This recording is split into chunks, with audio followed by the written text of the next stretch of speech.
Imagine waking up tomorrow and realizing that the person who went to sleep last night no longer exists, not metaphorically, literally, because according to modern science, philosophy, and even your own brain, the version of you reading these words right now may already be dead. And if that's true, then who exactly is watching this video?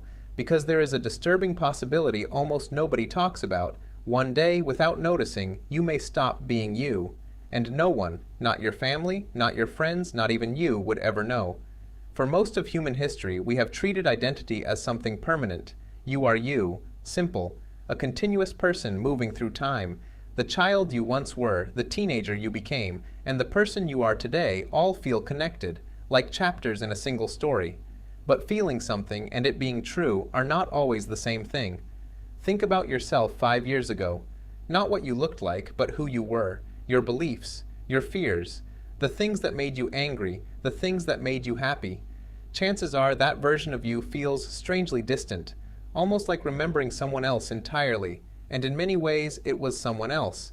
Your body has changed, most of your cells have been replaced, your memories have changed, even the physical wiring of your brain has been continuously reshaped.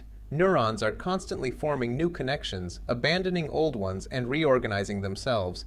Your brain is not a monument carved in stone, it's a storm in motion. Yet despite all this change, something still feels stable.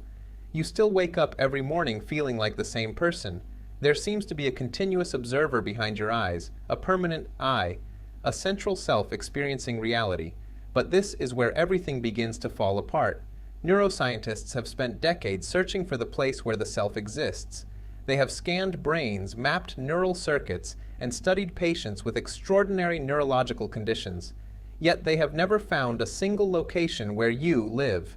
There is no command center, no tiny observer sitting behind your eyes, no hidden room inside the brain where consciousness resides.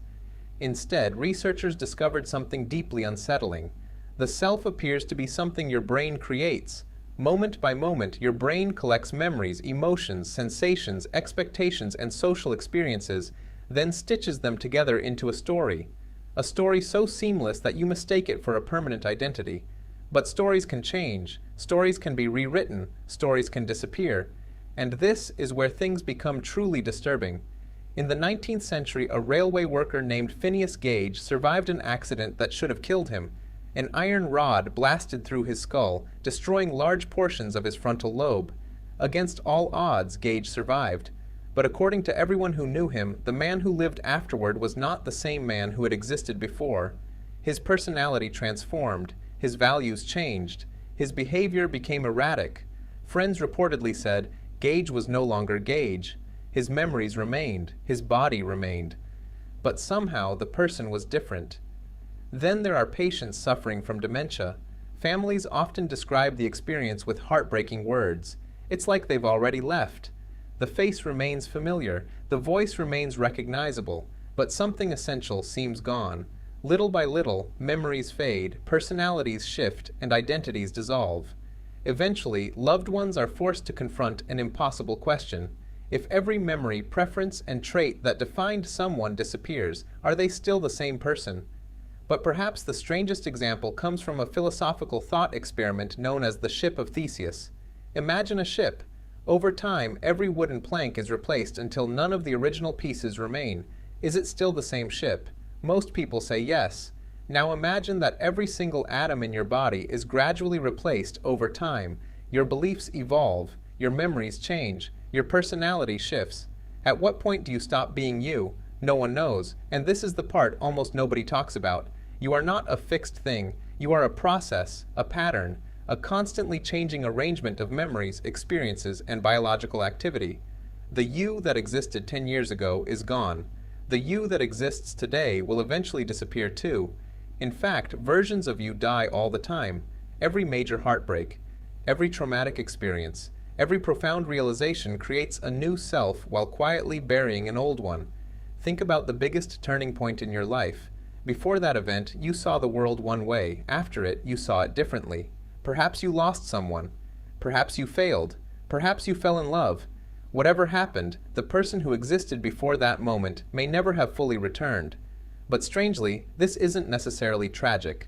Because if identity is not fixed, then neither are your mistakes, neither are your fears, neither are the labels you've carried for years. The anxious version of you is not permanent. The insecure version of you is not permanent.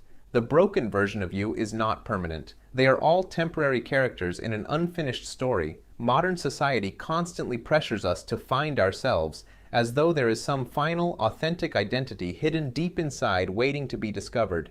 But maybe there isn't. Maybe there never was.